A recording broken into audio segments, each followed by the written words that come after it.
이분은 인비절라인으로 치료해갔고요. 앞에 싹 다 모이고 위에 좀 튀어나온 치아도 들어갔어요. 깨끗하고 가지런해졌죠. 훨씬 건강해 보여요. 맞아요. 건강해 보여요. 그게 정답이야. 앞니는 사람의 인상을 좌우하면서 되게 건강해 보인다는 얘기를 많이 들어요. 안녕하세요. 안녕하세요. 오늘은 치아도 참 유형이 많이 있잖아요. 토끼 이빨도 있고 부정교합도 있고, 근데 완전 고른데 치아 틈이 막 벌어진 분들이 있더라고요. 그런 분들은 왜 치아 사이사이가 이렇게 벌어져 있는 거예요? 사실 치아 사이사이가 벌어진 이유는 너무 다양해갖고 케이스를 봐보려고 해요. 예를 들면은 옛날 젊었을 때 안 그랬는데 나이 드니까 점점 벌어진다고 하시는 분들이 있거든요. 여기 사진 보면은 이렇게 치아 사이 엄청 벌어져 있죠. 이렇게 많이 벌어져 있어요. 원래 안 그렇게 생겼어요, 딱 봐도. 근데 시간이 지나면서 점점 벌어지면서 위아래 치아 깨지 이렇게 닿으면서 위치아 이렇게 깨지게 됐어요. 네, 그래서 전반적으로 이렇게 되면은 위치아 보철도 다시 하고 아래 치아는 모아주는 작업들을 좀 했거든요. 이렇게 나이가 들면서도 좀 치아가 벌어지는 경우도 있고, 반대로 나이가 들면서 치아가 오히려 많이 모여서 삐뚤삐뚤해져요 하는 분들도 있기는 해요. 아, 그럼 잇몸이 내려가는 거네요. 맞아요. 잇몸뼈가 튼튼하지 못하다 보니까 잇몸뼈가 점점 높이도 낮아지고 얘를 잡아주는 힘이 적다 보니까 치아가 앞뒤로도 흔들리고 사이로 모이기도 하고 서로 벌어지기도 하고 그러는 거죠. 그러면은 막 이빨도 막 시리고 같은데, 그럼 어떻게 해야 돼요?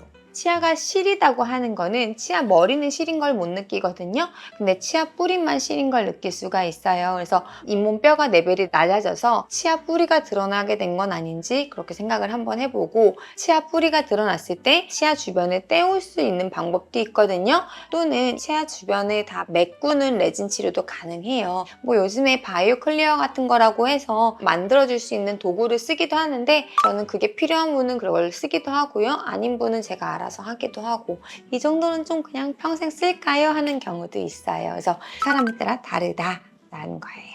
그럼 보통은 나이대가 조금 있으신 분들이 많이 벌어져 있겠네요. 근데 그렇지도 않아요. 나이대에 상관없이 안에 혀가 있는데 이 혀는 근육이에요. 이 근육이 사이즈가 크신 분도 있거든요. 그럼 혀가 밀어요. 밀면서 아래 치아도 밀게 돼요. 그러면은 치아가 좀 벌어지거든요. 근육도 웨이트 트레이닝 하는 거에 따라서 달라지듯이 치아도 치아 주변에 있는 얼굴뼈 근육, 혀의 근육의 모양에 따라서 치아 배열이 되게 달라지거든요. 하나 볼게요. 여기 이렇게 앞니 벌어져서 오셨거든요. 근데 앞에만 벌어진 게 아니고 사실은 이 옆에도 이렇게 벌어져 있었어요. 엄마가 제발 좀 앞니 좀 어떻게 좀 붙여봐라 이래갖고 오셨거든요. 저 그래서 이분은 인비절라인으로 치료해갔고요. 앞에 싹 다 모이고 위에 좀 튀어나온 치아도 들어갔어요. 그랬더니 안모도 되게 예뻐지고 많이 좋아졌어요. 깨끗하고 가지런해졌죠. 훨씬 건강해 보여요. 맞아요. 건강해 보여요. 그게 정답이야. 앞니는 사람의 인상을 좌우하면서 되게 건강해 보인다는 얘기를 많이 들어요.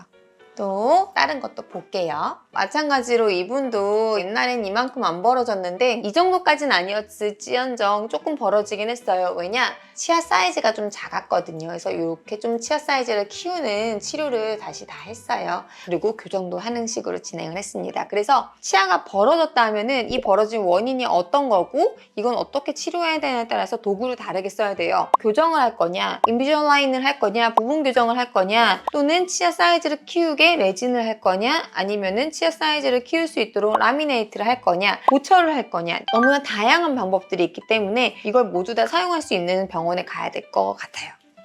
요번에 우리 병원에 왔는데 앞니가 이렇게 떠 있더라고요. 근데 예전에 교정 치료를 받았는데 치료 결과가 좋지는 않았어요. 그래서 환자분 여기 있잖아요. 딱 여기만 한 군데만 떼우면 안 돼요? 해서 했거든요. 이렇게 사이 틈이 있던 치아를 간단하게 메꿨어요, 레진으로. 그래서 이 교정하고 나서 릴랩스라고 해요. 다시 재발해갖고 좀 벌어진 치아들도 이렇게 있습니다. 사실 이분은 이렇게 했는데 끝에가 조금 아쉬워갖고 여기라면 더 떼웠어요. 어때요? 1번, 2번, 3번. 완성도가 생길수록 되게 깨끗하고 깔끔해 보이죠? 치아는 조금 차이인데 되게 차이가 많이 나요. 그래서 이렇게 원인이 뭐냐에 따라서 치료를 할 수가 있고, 그 중에서 나한테 제일 맞는 방법이 뭐냐, 시간, 돈, 에너지 모든 것들을 다 고려해서 환자분이랑 상담해서 해야 되는 거예요. 근데 원장님 사례 보여주신 거 봤는데 전후 이빨 색깔이 차이 하나도 안 나는 것 같은데 어떻게 이유가 있는 건가요? 티 안 나는 거 티 났어요? 제가 라미네이트 맨날 얘기하면서 레이어링 얘기하잖아요. 이 레진도 마찬가지로 레진마다 쉐이드가 있어요. 여러 개 다양하게 있는데 이 다양한 쉐이드를 조금씩 섞어갖고 하면은 원래 치아랑 비슷한 느낌을 주면서 만들어줄 수가 있어요. 저희가 쓰는 레진마다 색상이 다른 걸 특성을 되게 잘 이용해야 돼요. 티 안 나는 게 티 났다면 정말 다행인 걸로. 네. 그러면 미간상의 문제를 떠나서 관리를 꼭 해줘야겠네요. 이걸 했을 때 환자분들이 제일 많이 물어보는 게 이게 오래 갈까? 뭐 이런 생각이 되게 들잖아요. 보통 이렇게 사이를 때우는 것들은 금방 안 떨어져요. 그리고 락앤락통에 물러오면 락앤락통이 좀 변색되는 거 알죠? 이 레진도 입안에 있으면 항상 치마한테 고여 있거든요. 그러다 보니까 시간 지나면 색깔이 좀 안 예뻐지고 탁해지긴 하는데 그때 다시 하면 돼요. 근데 그렇다고 뭐 3, 4년 내로 5년 내로 자주 다시 해야 되진 않고 하고 났을 때 전후 차이가 많이 나서 아까 보여드렸던 교정 후에 릴랩스 하시면은 앞니하고 가니까 아래는 안 돼요? 하고 아래도 물어보시더라고요. 그렇게 되게 좋아하는 치료 중에 하나예요. 오늘은 치아 틈에 대해서 알아봤거든요. 사실 틈 있는 것 때문에 고민하시는 분 되게 많은 거 알아요. 그리고 엄마가 맨날 잔소리로 너 그것 좀 가서 어떻게 해보고 와라 이런 얘기도 많이 하실 거예요. 고민만 하지 마시고 병원에 오셔서 상담하세요. 상담하시면 간단하게 30분 만에 때울 수 있는 것도 있고요. 저희 선생님이랑 상담하셔갖고 가장 좋은 방법으로 하시는 게 좋을 것 같아요. 치료 받으시면서 많이 웃으세요. 오늘도 안녕.